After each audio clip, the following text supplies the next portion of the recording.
Hvad kan en pædagog? Pædagogfaget er svært definerbart i forhold til mange andre fag. To pædagoger ligner ikke hinanden, men har forskellige færdigheder og personligheder, som bruges i praksis. Vi har været ude og spørge forskellige mennesker, hvad de synes, en pædagog kan. Jeg tænker, at en pædagog skal være rummelig og anerkendende. Og så tænker jeg, at en pædagog skal være et rigtig godt forbillede for børn og for unge og for socialt udsatte. En pædagog kan arbejde didaktisk med nogle helt klare målsætninger og en stor baggrundsviden, som man kan tillægge sig igennem uddannelse.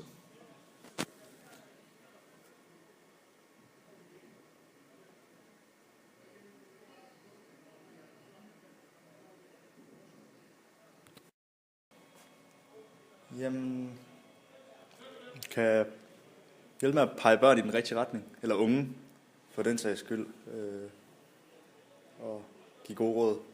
Og det er som om, at ofte, så er det meget objektivt, det de siger og gør, men det er stadigvæk godt på en eller anden måde. Pædagoger, de kan skabe en tryg og afslappende atmosfære, og så kan de være de voksne, man går til med sjov og ballade, uden at ens forældre behøver at høre noget om det. Og så er det nogle af de eneste voksne, som man kan være omkring, og ikke føles, at man er presset til at præstere noget.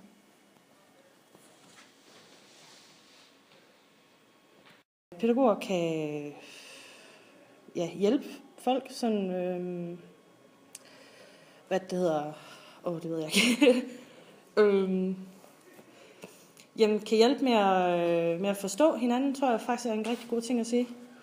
Og ja, nu har jeg faktisk ikke mere tid. Pædagoger, det er jo som regel sådan nogle, som er gode til børn, og som finder på forskellige aktiviteter, som børnene kan lave. Det kan jo fx være en fritidsordning, men det kan også være, nu arbejder jeg på et hospital, der kan man også nogle gange have pædagoger på børneafdelingerne, fordi det kan gøre det nemmere for nogle af børnene med det, de går igennem. Jeg tænker, man som pædagog har et meget alsidigt arbejde og har med en meget bred målgruppe at gøre.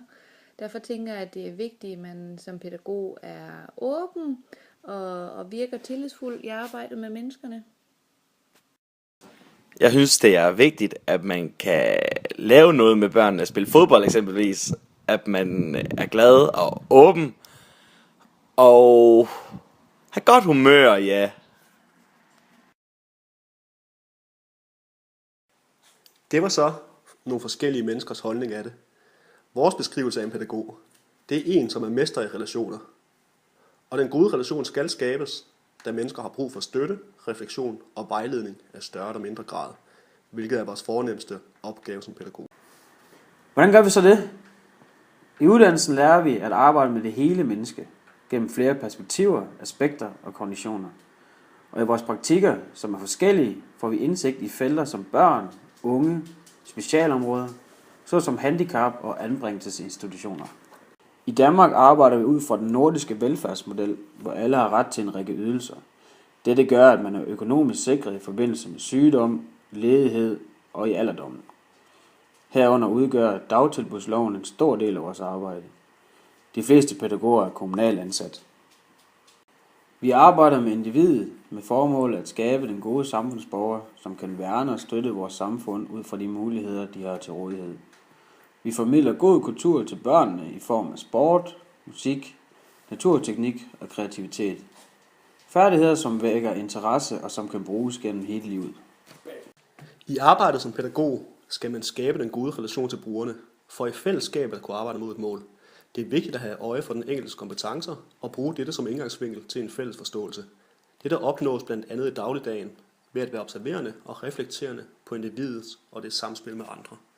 Inklusion, som er en synlig del af pædagogernes arbejde, handler om at udelukke eksklusion. Individet skal opleve et socialt og fagligt fællesskab og skal samtidig opnå evnen til selv at opsøge dette. For uden viljen til selv at ville inkluderes, kan dette ikke opnås. Dobbeltsocialisering opstod, da kvinderne i 60'erne forlod hjemmet og kom på arbejdsmarkedet. Børnenes udvikling blev her delt i to verdener, hvor de i familien bliver påvirket af mor og far, og i daginstitutionen af personalet og børnene. Dette betyder ikke, at vi får forældrerollen, men vi er medudviklende i de sociale og faglige færdigheder, som før kun blev udviklet i hjemmet.